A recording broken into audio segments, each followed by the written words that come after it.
ಹೆಚ್ಚಾಯಿತು ಮಲೆನಾಡಿನಲ್ಲಿ ಶಾಸಕ ಗೋಪಾಲಕೃಷ್ಣ ಬೇಳೂರು ಸಚಿವ ಸ್ಥಾನದ ಕೂಗು. ಶಾಸಕ ಬೇಳೂರು ಸಚಿವರಾಗಿಯೇ ಬಂದು ನೂತನ ಸೇತುವೆಯ ಉದ್ಘಾಟನೆ ಮಾಡಲಿ ಎನ್ನುವ ಒತ್ತಾಯ ಜೋರು.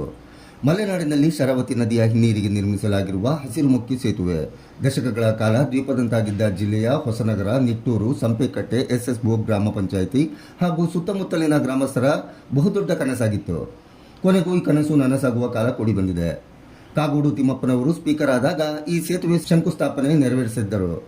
ನಂತರ ಶಾಸಕರಾದ ಬೇಳೂರು ಗೋಪಾಲಕೃಷ್ಣ ಆಸಕ್ತಿಯಿಂದ ಸೇತುವೆ ನಿರ್ಮಾಣ ಕಾರ್ಯವನ್ನು ಚುರುಕುಗೊಳಿಸಿದ್ದರು. ಹಸಿರುಮುಖಿ ಸೇತುವೆ ನಿರ್ಮಾಣ ಕಾರ್ಯದಲ್ಲಿ ಶಾಸಕ ಬೇಳೂರು ಗೋಪಾಲಕೃಷ್ಣರವರ ಪಾತ್ರ ಹೆಚ್ಚಿದೆ.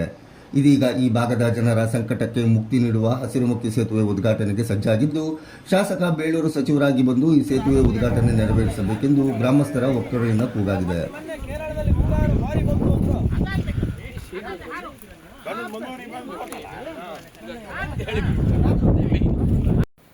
ಇವತ್ತು ನಿಟ್ಟೂರು, ಸಂಪೆಕಟ್ಟೆ, ಮತ್ತಿಮನೆ, ಶಂಕಣ್ಣ ಶಾನುಬಾಗು ಹಾಗೂ ಉಡುಪಿ ಜಿಲ್ಲೆಯ ಒಂದು ಕೊಲ್ಲೂರು ಈ ಕ್ಷೇತ್ರಕ್ಕೆ ಸಂಪರ್ಕ ಕೊಂಡಿಯಾಗಿರ್ತಕ್ಕಂಥ ಇವತ್ತು ಹಸಿರುಮುಖಿ ಸೇತುವೆ ಇವತ್ತು ನಮ್ಮೆಲ್ಲರ ಕನಸಿನ ಒಂದು ಸೇತುವೆ ಆಗಿತ್ತು.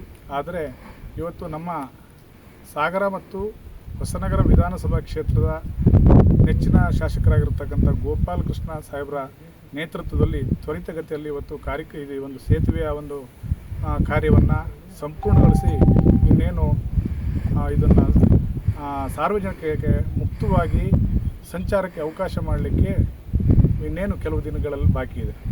ಆ ಒಂದು ಸಂಭ್ರಮಕ್ಕೆ ಮತ್ತೊಂದು MLA ಗೋಪಾಲಕೃಷ್ಣ ಅವರು ಹೀಗೆ ಜನಪರವಾಗಿ ಸಾಕಷ್ಟು ಕೆಲಸಗಳನ್ನು ಮಾಡಿ ಇವತ್ತು ನೆನೆಗುದಿಗೆ ಬಿದ್ದಿರತಕ್ಕಂಥ ಈ ಸೇತುವೆಯನ್ನು ಅತ್ಯಂತ ಒಂದು ಶ್ರಮವಹಿಸಿ ಅವರು ಜೊತೆ ಕಾಳಜಿಯಿಂದ ವಹಿಸಿದ್ದಕ್ಕೆ ಇವತ್ತು ಈ ಸಂಪೂರ್ಣ ಕೆಲಸ ಕೊನೆಗೊಳ್ಳುವಂಥ ಹಂತದಲ್ಲಿದೆ.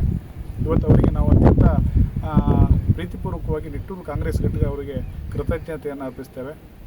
ಹಾಗೆ ಈ ಒಂದು ಸೇತುವೆ ಸಂಪೂರ್ಣ ಹಂತದಲ್ಲಿತ್ತು.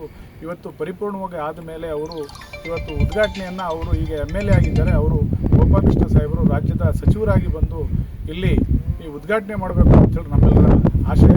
ಹಾಗೆ ದೇವರಲ್ಲೂ ಕೂಡ ನಾವು ಅದನ್ನು ಅದೇ ರೀತಿ ಪ್ರಾರ್ಥನೆಯನ್ನು ಮಾಡ್ತೇವೆ. ನಾವು ನಮ್ಮೆಲ್ಲರ ಕನಸು ಈ ಕನಸಿಗೆ ನನಸಾಗುವಂಥ ಕೆಲಸ ಗೋಪಾಲಕೃಷ್ಣ ಸಾಹೇಬರು ಮಾಡಿದ್ದಾರೆ. ಅವರಿಗೆ ನಮ್ಮ ನಿಟ್ಟೂರು ಕಾಂಗ್ರೆಸ್ ಘಟಕ ಆಭಾರಿಯಾಗಿರುತ್ತೆ. ನಮಸ್ಕಾರ. ಸುರೇಶ್.